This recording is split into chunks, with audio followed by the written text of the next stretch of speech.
오늘 하세나 본문은 마가복음 10장 46절에서 52절까지의 말씀입니다.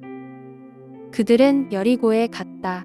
예수께서 제자들과 큰 무리와 함께 여리고를 떠나실 때에 디메오의 아들 바디메오라는 눈먼 거지가 길가에 앉아 있다가 나사렛 사람 예수가 지나가신다는 말을 듣고 다윗의 자손 예수님, 나를 불쌍히 여겨 주십시오 하고 외치며 말하기 시작하였다. 그래서 많은 사람이 조용히 하라고 그를 꾸짖었으나 그는 더욱더 큰 소리로 외쳤다. 다윗의 자손님, 나를 불쌍히 여겨 주십시오. 예수께서 걸음을 멈추시고 그를 불러오라고 말씀하셨다. 그리하여 그들은 그 눈먼 사람을 불러서 그에게 말하였다. 용기를 내어 일어나시오. 예수께서 당신을 부르시오. 그는 자기의 겉옷을 벗어 던지고 벌떡 일어나서 예수께로 왔다. 예수께서 그에게 말씀하셨다. 내가 너에게 무엇을 하여 주기를 바라느냐? 그 눈먼 사람이 예수께 말하였다. 선생님, 내가 다시 볼 수 있게 하여 주십시오. 예수께서 그에게 말씀하셨다. 가가, 내 믿음이 너를 구원하였다. 그러자 그 눈먼 사람은 곧 다시 보게 되었다. 그리고 그는 예수가 가시는 길을 따라 나섰다. 예수님께서 제자들 그리고 수많은 무리들과 함께 여리고에 도착하셨습니다. 이것은 곧 이제 예수님께서 예루살렘을 향한 여정의 막바지에 이르렀다는 것을 말해주는 것인데요. 이러한 막바지 여정에서 등장한 인물이 바디메오입니다. 바디메오는 어떤 사람이었냐면 앞을 보지 못하는 사람이었고요. 그래서 사람들에게 구걸해서 생계를 유지하며 살아가던 사람이었습니다. 그러기에 그는 삶에서는 희망이라고는 찾을 수 없는 힘겨운 삶을 살았던 것을 우리는 알 수 있는 것이죠. 그렇게 희망 없는 삶을 살아가던 그가 예수님에 대한 소문을 들었습니다. 그리고 소문으로 접했던 그 예수님이 여리고를 지나가신다는 소식을 듣게 돼요. 바디메오는요, 젖먹던 힘까지 사용하면서 큰 소리로 예수님을 불렀습니다. 다윗의 자손 예수를요, 큰 소리로 부르면서 어떻게 이야기했냐면 자신을 불쌍히 여겨달라고 간절하게 외쳤던 것이죠. 그러자 많은 사람들이요, 시끄럽다고 바디메오한테 좀 조용히 하라고 이야기를 했음에도 불구하고 오히려 바디메오는요, 더욱 크게 소리를 질러서 예수님을 향해서 자신을 불쌍히 여겨달라고 간청했습니다. 그 목소리가 예수님 귀에 들렸고 예수님은 가던 길을 멈추시고 바디메오를 부르셨어요. 예수님께서 이 자신을 부르셨다는 소식에 이 바디메오는요, 겉옷을 벗어 던지고 벌떡 자리에서 일어나서 예수님께로 향했습니다. 그를 만난 예수님은 바디메오에게 질문을 하시죠. 내가 무엇을 해주기를 바라냐라고 물으셨습니다. 그러자 바디메오는요, 다시 볼 수 있게 해달라고 예수님께 요청을 해요. 예수님은 이 바디메오를 향해서 그의 믿음이 그를 구원했다라고 말씀하시고 앞을 볼 수 없었던 바디메오를 치유해 주셔서 바디메오가 앞을 볼 수 있게 되었습니다. 그리고 그렇게 치유를 받은 바디메오는 예수님의 길을 함께 따르기 시작했죠.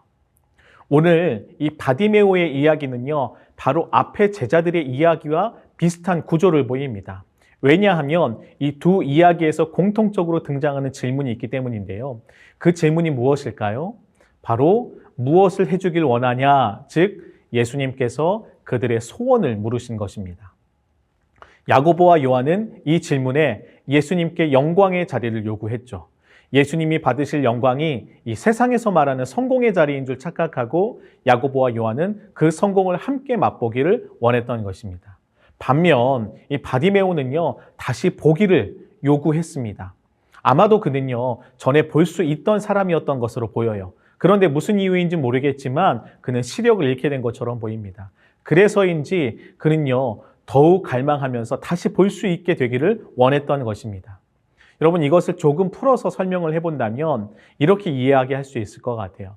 여러분, 제자들은요, 예수님으로 인해서 주어지는 이 부차적인 것들을 얻기를 원했습니다.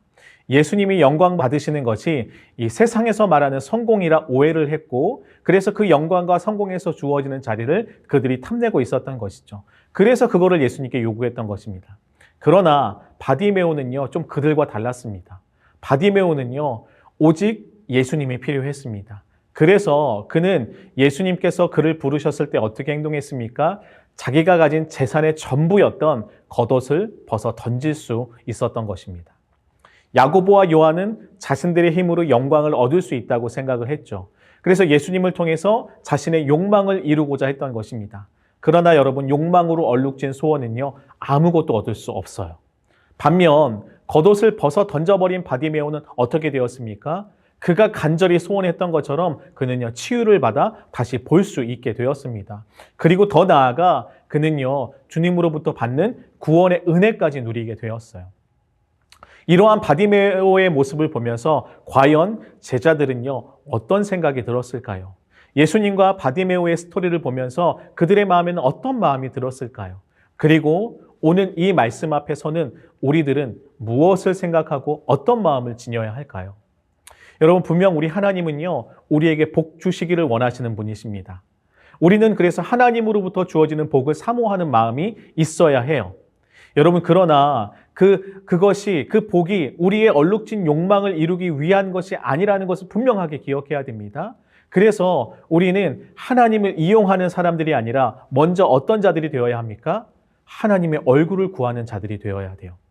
우리를 구원하고 회복하실 분은 오직 주님 한 분이심을 고백해야 하는 것입니다. 그때 우리는요, 하나님의 얼굴을 구하는 자리에서 하나님과 동행함이 우리의 삶의 가장 큰 복이라고 고백할 수 있게 되는 것이죠. 우리 주님은요, 그 복된 믿음의 고백을 드리시고 우리의 삶의 필요를 채워주시는 것입니다. 이렇게 우리가 주님을 알아갈 때, 주님을 만날 때에 우리는 주님의 제자로서 주를 온전히 따를 수 있게 되는 것이죠. 바라기는 우리 모두가 이러한 예수의 길을 걸어가는 자들이 되었으면 좋겠습니다. 우리를 구원해 주신 하나님의 은혜에 감격하고 감사할 뿐만 아니라 주님 한 분만으로 만족하여서 평생토록 우리가 주님과 동행하며 주와 함께 이 길을 걸어가길 소망하는 그런 삶이 우리 모두의 소원이 되었으면 좋겠습니다. 오늘의 하시조는 교육자들과 교직원들을 위해 기도하는 것입니다. 교육자들과 교직원들을 축복하시고 가족들과 사역을 위해서 함께 기도해 주세요. 오늘의 하시조 함께 하시죠.